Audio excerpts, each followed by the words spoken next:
Hi, this is an unexpected launch, a show about stories and the people behind them. I'm speaking with people who've gracefully navigated an unexpected life circumstance.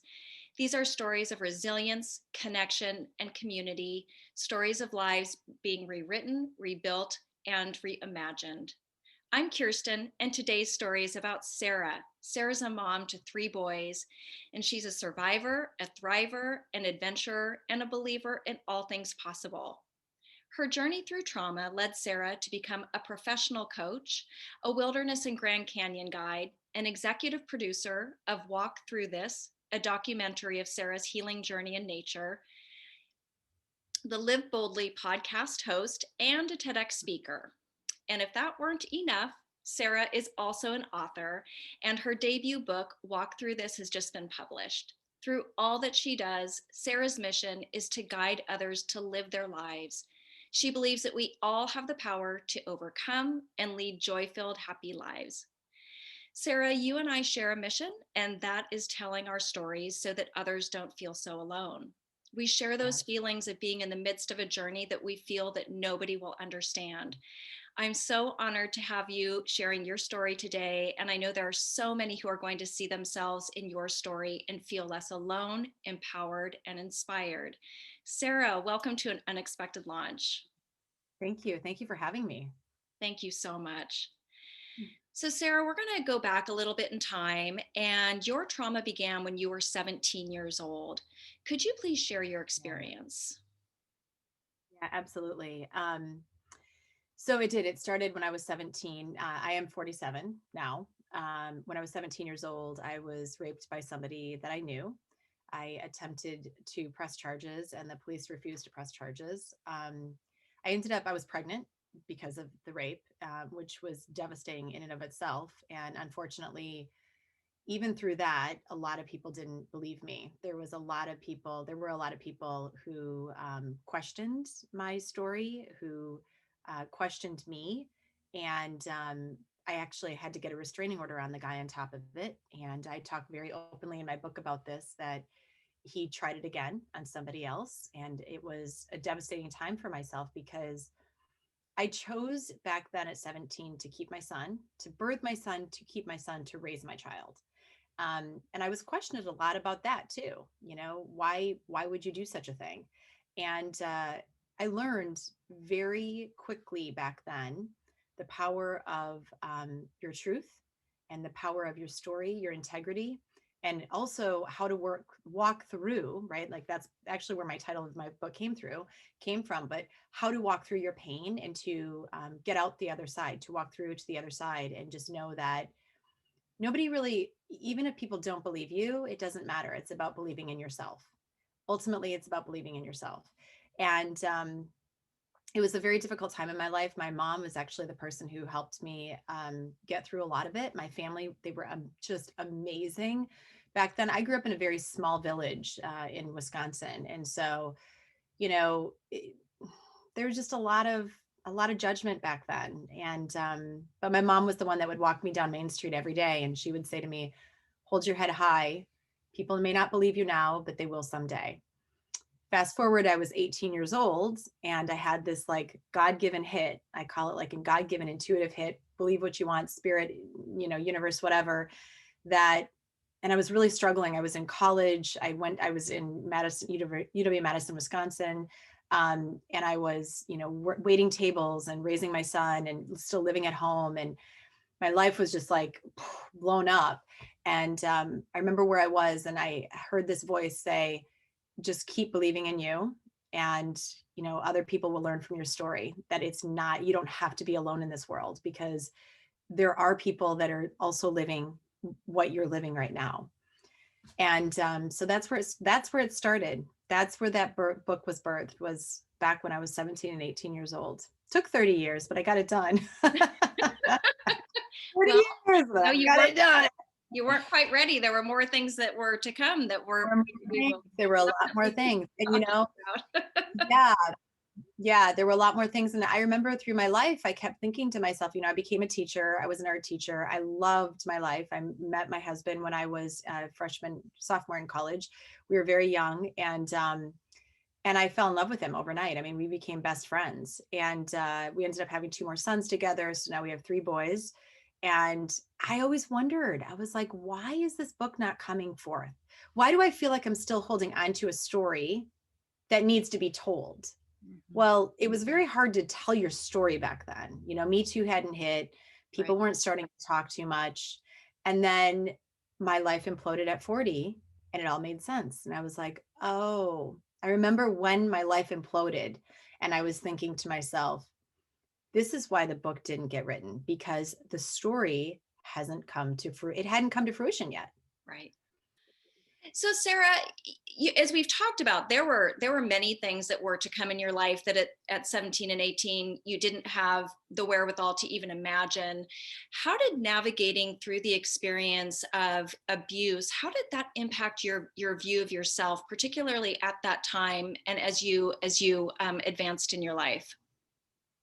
Well, back when I was 17, 18 years old, I mean, there was so much that I was learning about myself, but truthfully, I didn't really get to dive deep back then. So my parents had sent me to a Catholic social services counselor because even back then therapy was like people just didn't, it just wasn't as widely known, right? And so they did the best that they could. And unfortunately, the therapist that they had put me with, and I do share this in the book too, I didn't know that she had underlying thoughts and what she was going to be doing. And I gave birth in the hospital, and the nurse came in and said to me after I gave birth, we're ready to take your son to foster care. So on top of everything, the therapist who I thought was supposed to be helping me um, had made plans to actually foster my child out and ultimately go into an adoptive home. And I didn't know anything. And so, I don't, because I then had to fight for my son and I literally had to pick up the phone and make a phone call and say, the therapist at the time was on vacation, no cell phones, no connection, right? And so the nurse, when she came in and said this to me, and I said, I have no idea what you're talking about. I'm taking my child home. And she said, oh, that's not what we were told. We've got a foster family ready for him. And so I had to pick the phone up she asked me, she said, do you want me to call or do you want to call? And I said, I want to call. And so I called the foster family and I said, I'm taking my child home with me. Now understand, my parents were amazing. And my parents, when you're going through trauma doesn't only affect you, it affects everybody. It affected my family unit, it affected my parents, it affected my grandparents, everybody. And the ultimate piece to this was though is that I don't think I truly had enough time in my life back then because I was so in the okay, gave birth in July, went to college in August, September, just was like, okay, I need to get my life, I need to get things planned out, that I didn't have the wherewithal or the knowledge, and I didn't have the guidance. I had the guidance from my parents, which was great, but again, they're in their own trauma, right? Now all of a sudden I'm bringing a child home. And the thing that it's taught me over time when my second round of trauma hit at 40 was to go back and to heal the parts of myself at 17 that I didn't and hadn't had the opportunity to do. Now I learned a lot. Okay. My mindset was straight up because I was like, here's what you're going to do to get through this. But I still had a lot of deep emotional, intimate pain that I didn't really have the opportunity to truly explore. Well, I have now. So that's good. And you can do that. That's the thing that I want people to remember is if you have things that are coming up from when you're an iteration of yourself, a younger version of you, you can still go back and you can heal that part of you and bring that part forward. And we actually need to be doing that because the heartbeat that was beating in me at the age of 17 is the same heart that's beating in me right now at 47. Right. And so it's good to go back and to do that exploration and to say, where can I learn more deeply from that? Where can I heal more deeply from that to become a better version of me today? And I think that speaking from my own personal experience, when I was in the midst of the beginning of my journey, I'm a very action oriented person. I'm very results oriented. And I kept thinking, well, why am I not getting better? And why have I not healed? It's been 6 months, it's been 18 months. And I had put so much pressure on myself. And I really needed to get space from my trauma to really be able to look back and start to heal from it. And I don't think people can heal in the moment. There's so much that you're managing. You're in shock. And something you talk about in your book is trauma brain. I don't Yep. think we have the capacity to heal in the beginning. And so I think yours is a really powerful example of give yourself some grace, give yourself some time. The healing can come. It's not going to be immediate. But I think that Right. we want to feel better immediately, and so we pressure ourselves to move forward more quickly than I think we're Right. able to. Yeah, that's the trauma response, right? Like your trauma response is go to safety, go to, and so you automatically are going to this place of, well, let me figure this out, right? You're always in the figuring out stage. But that's why I also believe so deeply in nature, because when you are going out into nature, you're coming out of your head. You are being forced to drop into your heart and to get the clarity, because the frontal lobe of our brain, which is on when we're traumatized, right? And like that's our rumination and all the thoughts, that actually is allowed to rest in our the back part of our brain, which is where we have clarity. None of my, and I explain this to people all the time, I'm like, my healing happened in community, which is why I create community in my healing programs, support, the right people to guide you. It needs to be the right people, hence what happened to me at 17, right? No alternative motives. It's all about you and what we can do to support you and to love you. And then also getting ourselves outside of our head, dropping ourselves into our heart through meditation, through breath work, through nature, through somatic healing therapy. Because if we are, it's like we live in four walls, we're always in four walls, we're always, I call our brain like the four walls of our brain. We have to learn how to live from here. And that's where the healing happens. That's where the deep connection happens. It's interesting because I think some of my most light bulb or transformative moments were when I was by myself, out hiking, listening, no music on, just listening to my feet hitting the path. um, and I think that it is so incredibly powerful, and I definitely will touch on that a little bit more. But something that you've started touching upon in our conversation today is when you turned 40. So as you mentioned, you Yeah. got married to the love of your life. You had two more boys, so you're in a happy family of five, Oh, yeah. and you realize that your husband has been living a double life. A double life. What did it feel like as the details of that life were revealed to you? What did it feel like to hear those details of his deception? I still hear the details of his deception today, by the way, and it's been 7 years. So, and I want to put that in there because sometimes people think, oh, you know everything now, everything's good. And the details still they still unravel. So let me touch on that. So, yeah, when I was 40 years old, it was Thanksgiving Eve, 2013, and my husband came home late at night and he had been tripping out on drugs. And I had no idea what was going on. I knew it was bad, and I'm a pretty clean human being. I've never even smoked pot, so you can imagine me and my phone like scrolling through, going, "What is this?" Like literally asking Siri for help, right? And so, or whatever it was, googling it. Um, and it was. I found out then 2 days later he tripped for 5 days, but I found out 2 days into it that, and this is through Thanksgiving, like we had 46 people over at my house for Thanksgiving. It was unreal, and the amount of trauma that I was experiencing at the time was just incredible. I had so much complex PTSD flowing through me because I knew something was wrong. But then he finally came clean that Friday morning and told me that he had been with men, and he was sleeping with men and I found out over the course of those 5 days. So I had disclosure that day, and or discovery that day and disclosure over 5 days, and finding out that he actually had been having relations for 14 of our 17 years of marriage with men. And people I knew, people and other people that knew that this was going on, and the depth of the and the secrecy, it was horrendous. It was literally a double life. um, and I just do want to point in, though, that through my process of forgiveness and through my own process of healing, we were actually on good terms. And so even when I speak about that stuff, um, I speak about it as how it impacted me. And he is still the father of my kids, right? And so I'm very conscientious of that when I share my story. Um, but the moment that I found out, it was fascinating. And he told me, looked at him straight in the eye and I said, I want a divorce, but I will forgive you someday. And the reason that I said that, I don't believe it was my 40-year-old self because I was so traumatized. I believe it was my 17-year-old subconscious voice, subconscious self saying to me, hey, look, we've been here before. We know how to get through this and we're going to get through it again. And it's really taught me a lot about the different iterations of who we are and our different traumas and how they can actually support us later in life. Right. Absolutely.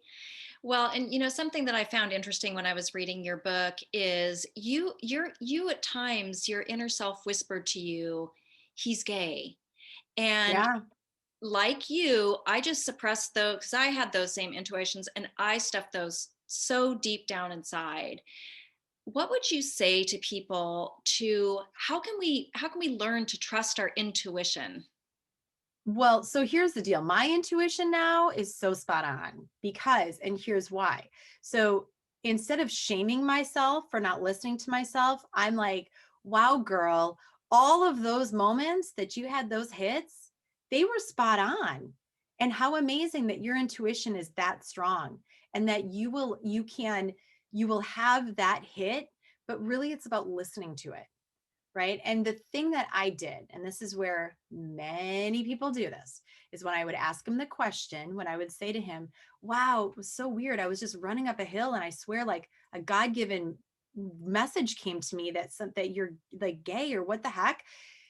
I would have the conversations with him, but this didn't also happen throughout our entire marriage. This really started happening more in the latter half of it when I was feeling something was up.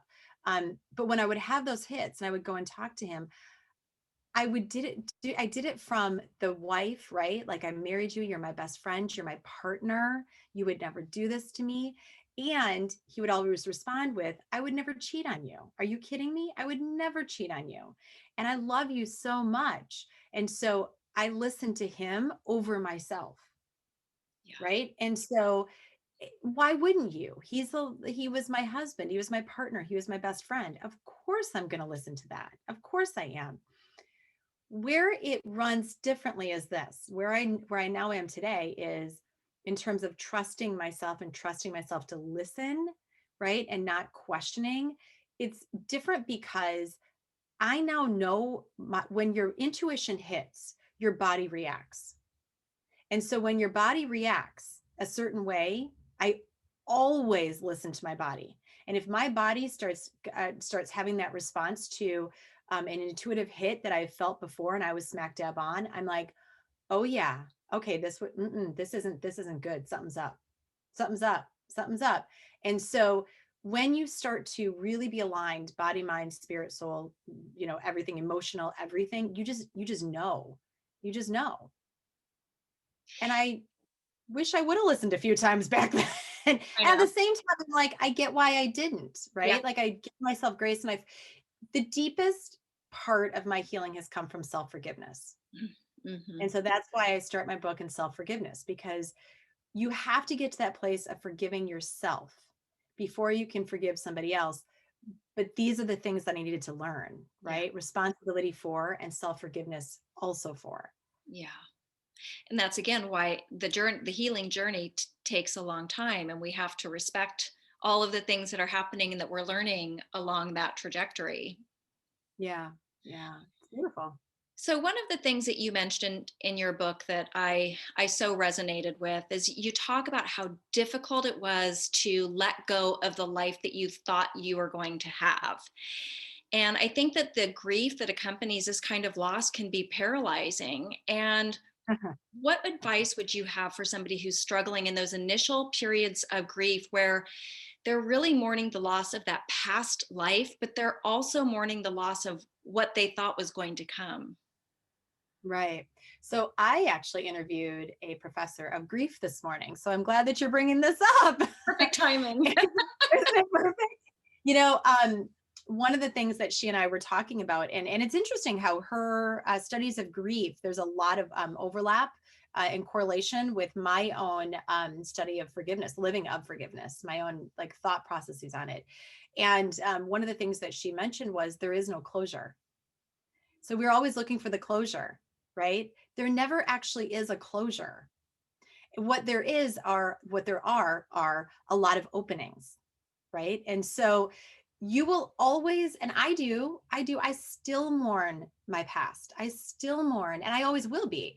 But that's also the difference between saying to yourself, okay, I'm over it, I'm done, and I'm practicing this process of forgiveness, of grieving, of loss, of healing, of whatever it is, right? I'm stepping into it every day as a choice.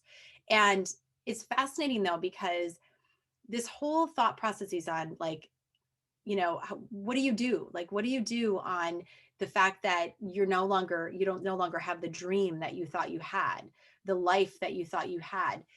This is where, and this goes back into with, for me, forgiveness as well, is that deep personal inner growth, that deepest growth, where then you can also say to yourself, okay, I didn't ask for this.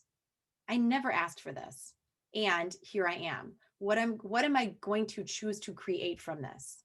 How am I going to actually live my life out differently? Yes, than I thought. And wow, what are the possibilities from that?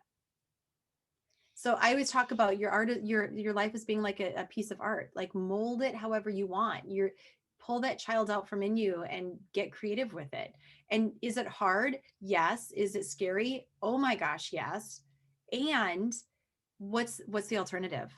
Right. Right? Like, what's the alternative? You can continue to experience joy and grief and sadness, just like you can at the exact same time, just as like you can experience anger and forgiveness at the exact same time.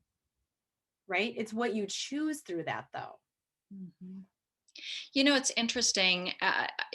I've talked with so many people who are grieving or been through trauma for very different reasons, and the people that I interview are individuals who've really gone on to just create something beautiful out of their experience. And the common theme that runs throughout sort of how did you get through this was exactly what you just said. And it's fine, you don't want to be there, but you are there.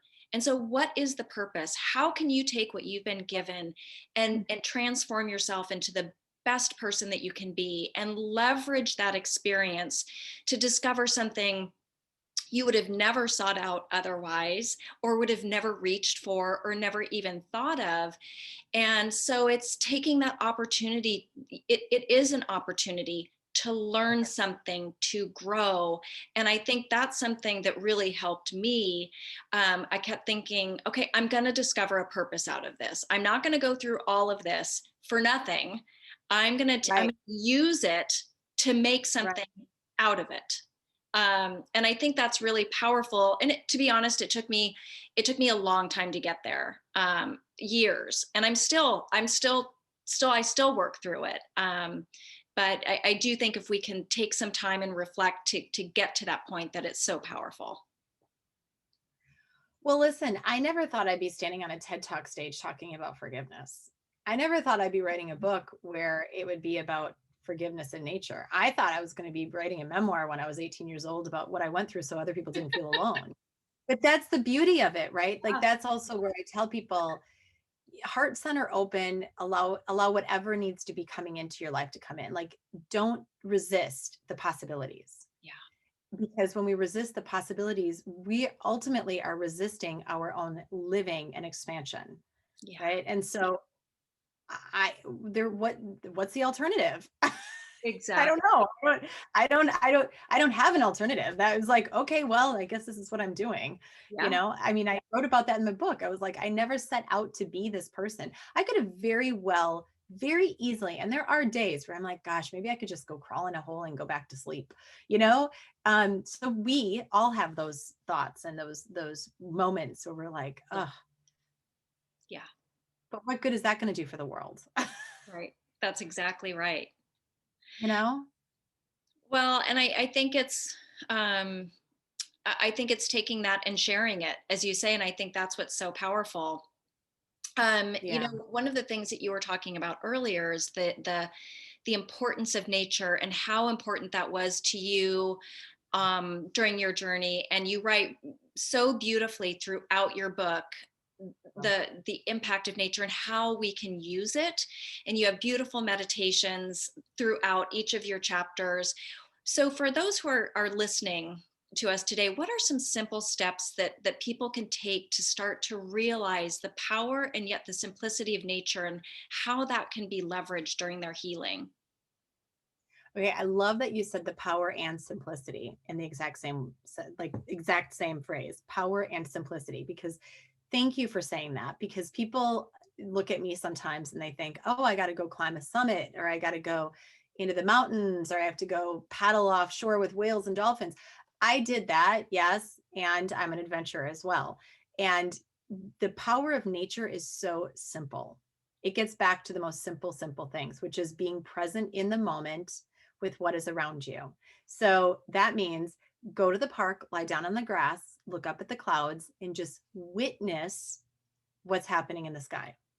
Be one with it, right? We did this as children. That's why I started my book with the childlike sense within us. We did this as children.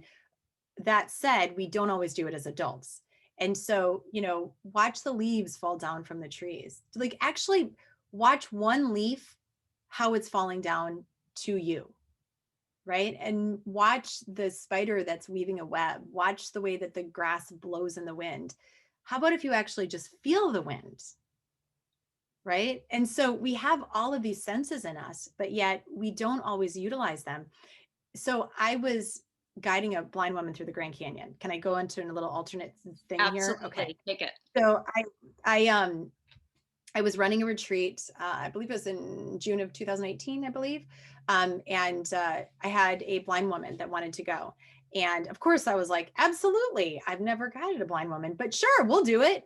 And it was amazing. And here's why it was so amazing. It was amazing because we ended up being able to witness the canyon, not through the lens of sight, but through the experience of all of our other senses. So, and I didn't tell anybody when I was on this retreat. So I was guiding everybody on this retreat. It was a women's retreat. And I didn't tell any of the other women that there was going to be a blind woman with us in this group. And not until our first call. And then I said to her, I said, hey, Sean, would you mind letting everybody know? Because it's not my story to tell. It's not my story to tell that you're blind and this is yours and they need to experience it through you. And they were in awe. They were absolutely in awe. The fact that we were going to be on this experience together with somebody now who is going to teach us how to experience the canyon in a different way. But then also the level of support, the level of love, the level of community, right? And how it was for us to be doing that outside. So how many support groups happen inside, right? But being able to take that and do it outside so you can experience nature in multiple ways. But that's why I love doing my retreats in the Grand Canyon, because it takes it to a whole nother level, because you are literally embraced by the walls of this canyon. And you have to do nothing else but surrender, which is the coolest thing.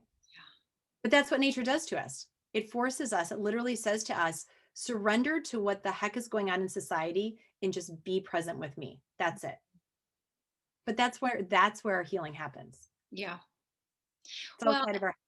and I love, you had mentioned this a little bit earlier. I think that when you are focusing on something outside of yourself, it takes you out of that repetitive pattern when your mind is stuck on something and you can't move past it. Just getting out, like you say, it doesn't have to be something amazing or complicated. It's right outside your back door or off of your balcony, and it's accessible. And I really did find for myself that getting outside of my own head was so incredibly inspiring, and it stopped just the ongoing thought process that I couldn't stop on my own.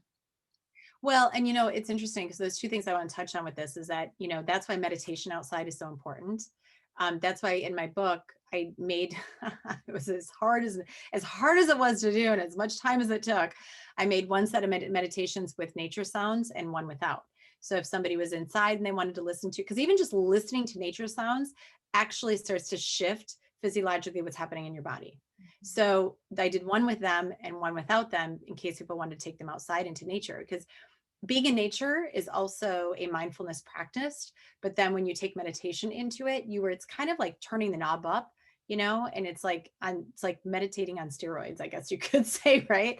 Because you're just like forced to be more present as well, which is really cool. It's just, it's a beautiful practice. It is. And your meditations throughout your book are beautiful. They're fantastic. Something else that you touch on in your book is loneliness. You Mm. felt so lonely during your recovery, and I think that many of us who are in the midst of our grief feel lonely because we just don't think anybody else can understand how we're feeling. And what's so interesting is the guests that I've interviewed on the show, it really doesn't matter the cause of their loneliness, whether it was a cancer diagnosis or it was a death of a spouse or abuse. Everybody talks about this loneliness. How do we leverage? I don't think we can avoid it because I think that is a byproduct of our grief. But how do we leverage that loneliness in our recovery? So, there were 3 words that helped me immensely in my recovery. And again, they came like God given hits. I don't know how it's just like channels down. I was on the ocean on my paddleboard, and the 3 words were truth. Always speak your truth. Your truth is your truth. Own your truth. What happened? That's why I speak so freely about my story. I'm not outing my husband. I'm not, and even my own children. I talk to them about this. Their truth is their truth. Their experience through this is their experience. It's not through me, right? It's through them. So truth is one. Inspiration, lead an inspiring day every day. Find inspiration for your even moments. Like this is an inspiring conversation, right? And so even that, right? And find inspiring moments in your day. And then hope. Have hope for your present and hope for your future. Now, hope is a word that people misconstrue. And I always say hope is for you. It's internal hope, not hoping that somebody else is going to do something for you, which is an expectation of, right? So the loneliness for me helped. I overcame so much of my loneliness through that, just speaking my truth, finding inspiration, and having hope for myself throughout this journey. And also my teddy bear. I sleep with a teddy bear. I don't know what else to say. I do. I talk very openly about that. It's the teddy bear that I had when I was 17. My parents I gave love it to me for that. Christmas. And I still sleep with him. So there you go. Get yourself a teddy bear. It's amazing the power of the teddy bear, right? Amazing. I actually have a lot of my clients do that. They're like, "You're nuts." I'm like, "Just try it." And then they're like, "Oh my God, that's amazing." Yes. Yes. It's like giving yourself a hug. Yep. Oh, I love that. So you mentioned you gave a TEDx talk, which, by the way, was phenomenal, and I highly encourage everybody to look at that. And I'm going to put a link to that in the show notes as well. Your topic is forgiveness, and Mhm. one of the things that I love is that you challenge the definition of forgiveness, and you have your own. And I'd love for Should I you to pull it share up? that with us. Let me pull it up. Let me pull it up. It's in my book. Let me pull it up. Yeah. So how the TED Talk came into play is this. The TED Talk came into play because I was asked to do a TED Talk, and I thought it was going to be on like nature, because I'm the nature girl, right? And so I was like, oh, I can do something on nature. I can do something on personal development or whatever. And then she started asking me, we were really diving deep into my life. Like, how is it that you're okay? How is it that you're not um, in pain, or you're not like wanting to just like this ruminating life of just anger and resentment? And I realized as we started diving out that it's all forgiveness. It's all forgiveness. And she asked me, she said, well, what's your definition of forgive? And I told her my definition of forgive. And then we looked it up in the dictionary, and I was floored. So I'm actually going to read it straight out of my book. Perfect. Merriam-Webster defines forgive as to cease to feel resentment against an offender. Pardon, can you believe that? Pardon, forgive one's enemies. To grant forgiveness had to learn to forgive and forget. I was horrified. I literally was like, we were reading this. I'm like, no way. And I lost my marbles. I literally was like, forget? I'm not gonna forget that anything happened. I'm honoring my experiences and I'm honoring my truth. And not only that, but if you're asking somebody to forget that it happened, you're literally stripping them of all of their learning and their education through their experiences. You're saying, well, that doesn't really matter either. Well, then how are you supposed to grow from it? It doesn't make any sense. So, yes. So, should I read my definition of Yes, forgiveness? please do. Okay. So, I define forgive as this is what we came up with for the TED Talk, too: to acknowledge an offense and the consequences of that offense as truth, to choose to let go of negative feelings because we all have power of choice in this world, and to cease to harbor animosity toward the offender. Now, I also talk about your forgiveness journey should be a practice. It's not one and done. So every day, because trust me, there are still moments where I get plenty angry. But does that mean that I have totally stripped myself of all the forgiveness that I've done in the past? Not at all. It just means in this moment, this particular moment, I'm having a difficult moment and I'm acknowledging that. It doesn't mean that I don't forgive you. I'm still working on this because it's a practice. It's like a 12-step program. You are continuously working on this every single day and strengthening that forgiveness as well. So you have a whole chapter devoted to forgiveness. And by the Oh, way, I I could talk forgiveness.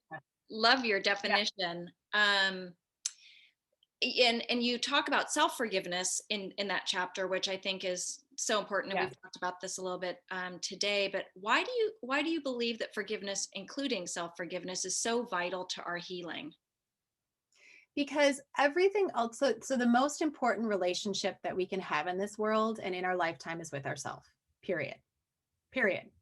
You do not need external people to be telling you how amazing that you are. Feels good, don't get me wrong. And we should also be doing that with one another.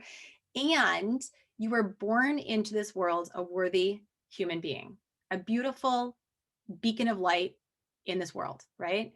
And so every single thing that begins and ends in this world begins with self. That does not mean that you are selfish. That means you are selfless. Because the deeper that you can understand and love yourself, the more that we can also do that with the world. And that's why I wrote in the book, self-forgiveness, everything like self-worth, self-love, everything begins with self. That's why I started that chapter with self-forgiveness. Now, self-forgiveness is interesting because it's not something that's really been talked about until recently. You know that, right? Forgiveness has been talked about forever, but self-forgiveness, people have thought self-forgiveness as being kind of a selfish act. I look at it as like you are loving yourself that deeply that you are learning from your experiences so deeply. You're going through the healing process. And then you're saying to yourself, you're accepting responsibility where you can. And then you're saying to yourself, I forgive you. I forgive you. And I'm learning from my actions. It's not like you're not pardoning yourself and saying, like, okay, go do it again. You're literally learning from your actions to create a deeper, more understanding, loving you for this world. Mm-hmm. That's incredible. Yeah. It's incredibly powerful and so hard. I found it so easy to forgive everybody around me, and yet I was so hard on myself. It took a long time and a lot of therapy to get to the point where I allowed myself self-compassion and grace to get to the point where I could actually forgive myself. That was the hardest. So I'm gonna like, can we stop here for a second? Is this Yes. cool? So Yeah. okay, this is where I also challenge my clients too, and I explain to them, look, you ultimately are giving your energy to another human being when ultimately that energy could be self-directed into your own heart and soul. Your heart and soul was the one that was hurt here, right? So you're ultimately handing the energy over to somebody else when ultimately what you want to first start with is your own heart and your own soul. Mhm. That's where we want to begin. And it's really fascinating to me though also how many people have a hard time forgiving others. But the reason that they're having a hard time forgiving others is because I looked at them, I'm like, did you forgive yourself first? Well, I didn't even think about forgiving myself. Okay, that's freaky. And I'm like, go into the process of forgiving yourself first so that you can better understand yourself and you can better understand the situation. Also, regain your power, quite frankly, right? Your own internal inner warrior power. And then you can step into that space of forgiving another person. I also will challenge and say that I believe that the more self forgiveness that we do, you are also able to hand the pain back to the people that have hurt you most in a more powerful way. And that forgiveness is actually deepened as well. And underlying everything in this world when it comes to forgiveness is love. And we need more love in this world, Absolutely. especially, Oh, especially now. Like we need more love, yeah, we do.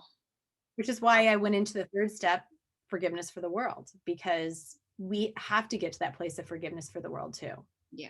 Oh, yeah, we need a lot of that right now. Yeah, we do. So you mentioned you had some voices at the age of 18, and one of the Yeah. things that that voice said to you is someday you are going to write a book and give hope to others so that they don't feel less alone. So you recently published this book, which I've dog-eared and I've written in the pages. But this is your first book, and it's one that I would have wished for during my journey. It's your story, it's these beautiful meditations, it's journal prompts, and it's concrete steps towards self-discovery, self-love, recovery from trauma. It's both gentle and yet firm at the same time. I tend to be that way. So I am a gentle and firm human being. well, and that's what we all need. We need somebody to, hug us, but we also need a kick in the booty. So, you know, Girl, I hug long. I ask my friends, they're like, okay, can you let go? Nope. I'm a hugger. yeah, Yeah. well, and we need those too. So how did you know? You'd been thinking about this book since you were 18. How did you know that this was the one? So I am a big manifester. I will tell you that too. I just have fun in life. I literally do. And so I was like, so when I had this hit at 18 and then all of a sudden I'm in my 40s, I'm like, well, I guess I'm going to go write this book. And people were saying, well, self-publish or do that or do that. And I'm like, no, I'm going to get an agent. And people were like, well, you've never even written a book before. How are you going to get an agent? I don't know. I'm just going to work on it. So I did a lot of work. I mean, I hired somebody to help me with my book proposal. It took me 2 years just to write my book proposal, by the way, because the first one sucked so bad. And then I had to pull it apart. And then through exploration of the book proposal, I was like, you know what? I don't even really want to write a memoir. I want to write a memoir and a personal development book. You know what? I want exactly what you said, quite frankly, hon. I want what I didn't have during my recovery. That's what I want. And so whenever I do anything, the programs, like I'm starting this program in 2021, it's an online community for healing, which is called The Trail. It's amazing. Freaking love it.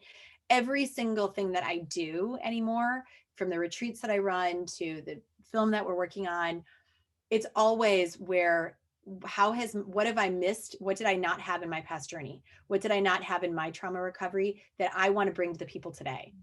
And it comes with a lot of fun because I do love having fun, which is the same with the book. I wanted to have fun writing the book. And I also knew it was a lot of blood, sweat, and tears, which it was, and with my own passion and purpose thrown in.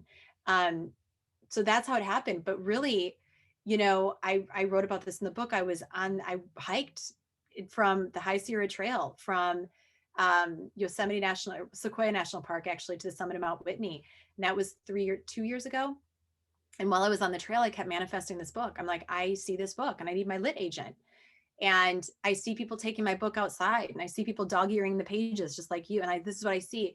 And this girl, I'll never forget it. We were up at a lake and she pulled out this book and she said, this book is helping me heal. And I looked at my niece and I said, that will be my book someday. And I got my lit agent that year, December 31st, 2018. And I wanted my lit agent by the end of the year. And then the following year, I went on the High Sierra Loop in Yosemite National Park.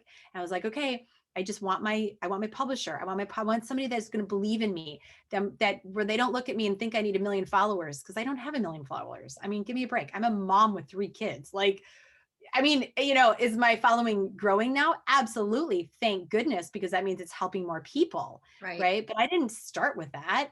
I had like 1,000 people following me. And I'm like, okay. And then by the time that I got my publisher, though, my platform had grown a little. And yeah, and I got my publisher in November. And then that was 2019. And then they were like, can you write this book by February? I was like, what? And then COVID hit.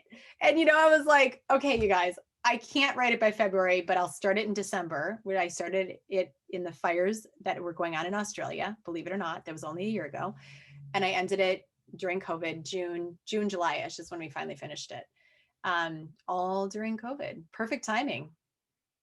Perfect timing. I That's how I know. look at it. Well, and that's the thing, I think that I just wrote a piece on grief during COVID, and I think that so many people are experiencing grief during COVID for different reasons. And so these are the types of books. Let me show it again. That Yep. are so This is the type helpful. of book. Yeah. What do Thank you hope? you.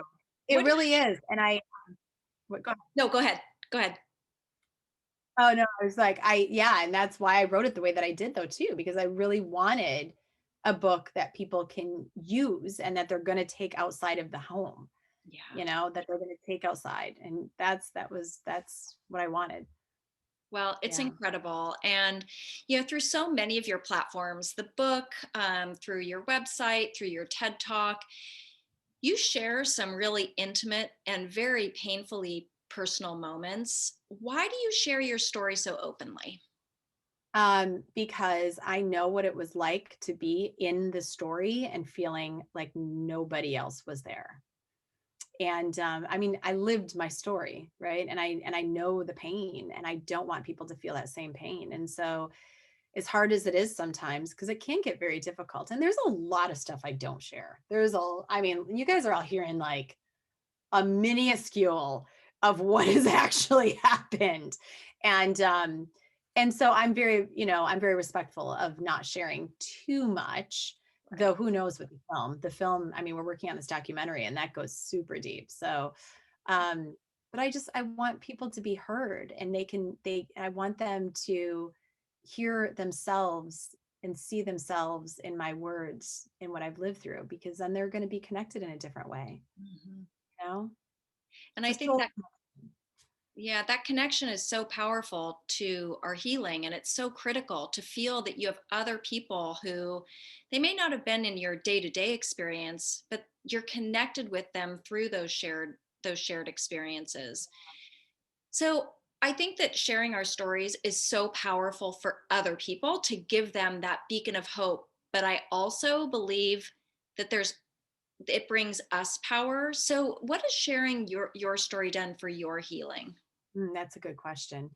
So I always say that in sharing your truth, you are opening yourself to so much joy, because in sharing your truth and your story, you're taking a little bit more depth of it. You're like pulling another layer off, right? Every single time.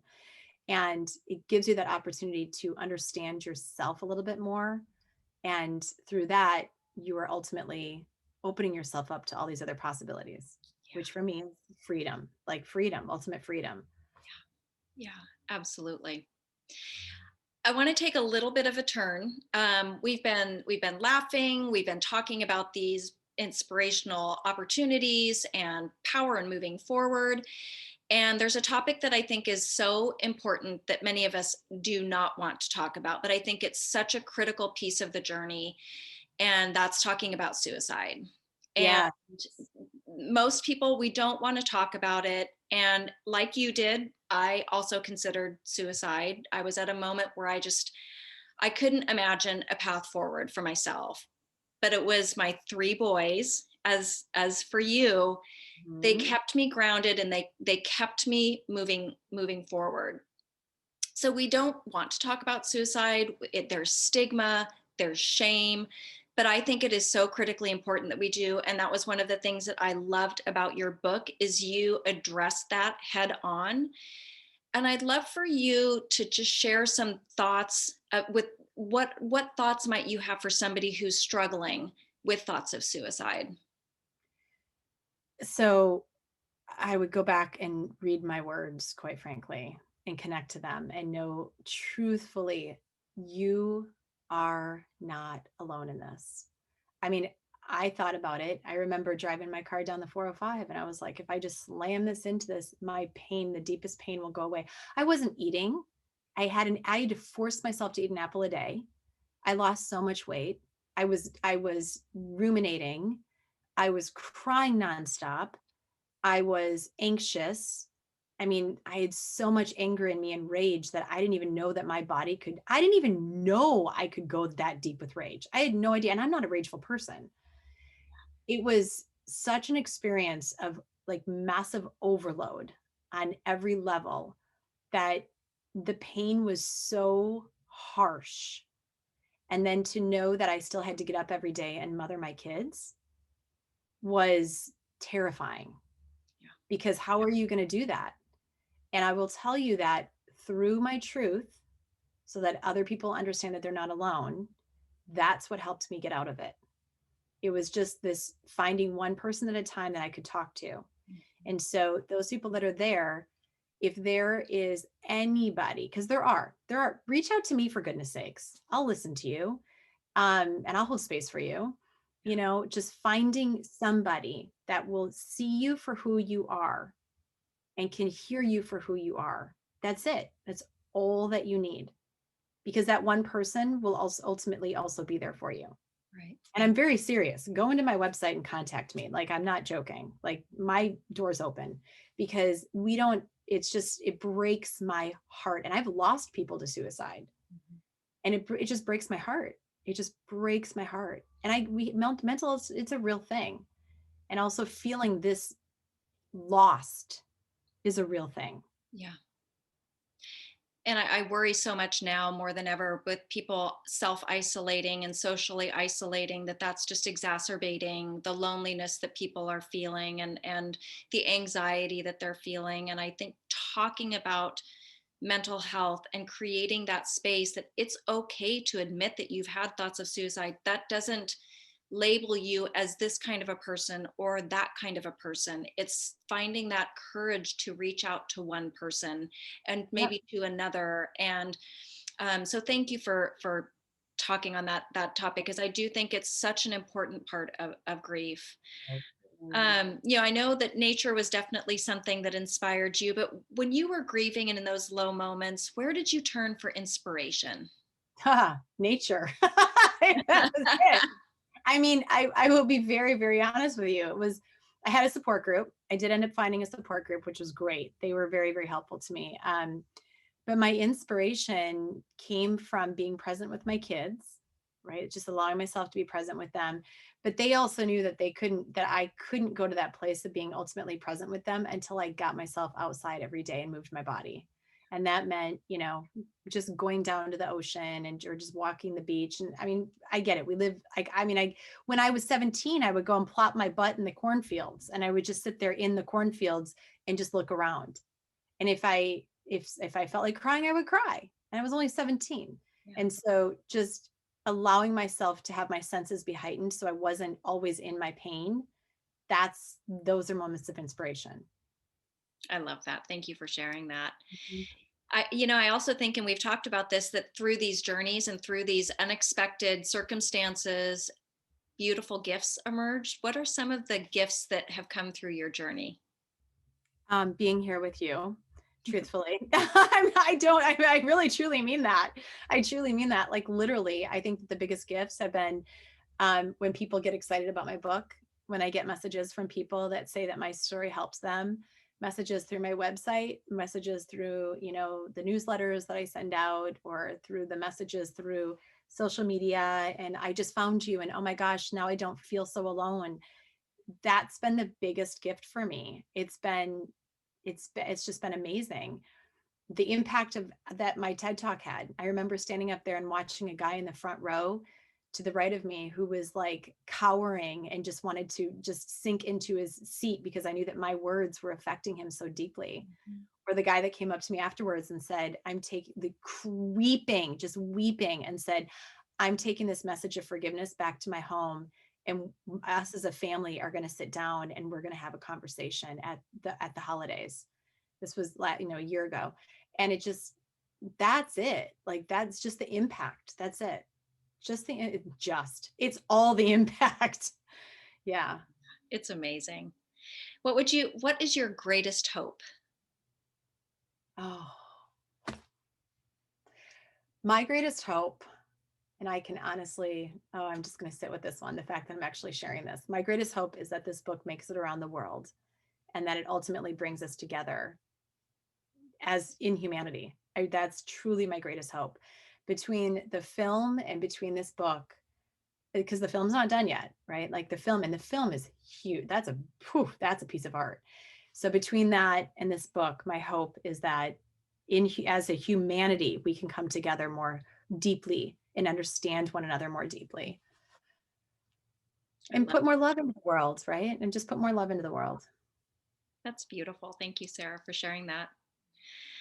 So I just want to thank you so much for speaking with me today. It's just been an honor and such a pleasure. And I really want to thank you for the incredible work and the messages that you're putting out. And I just want to end with, is there anything that you and I haven't spoke about that you would like our listeners to know?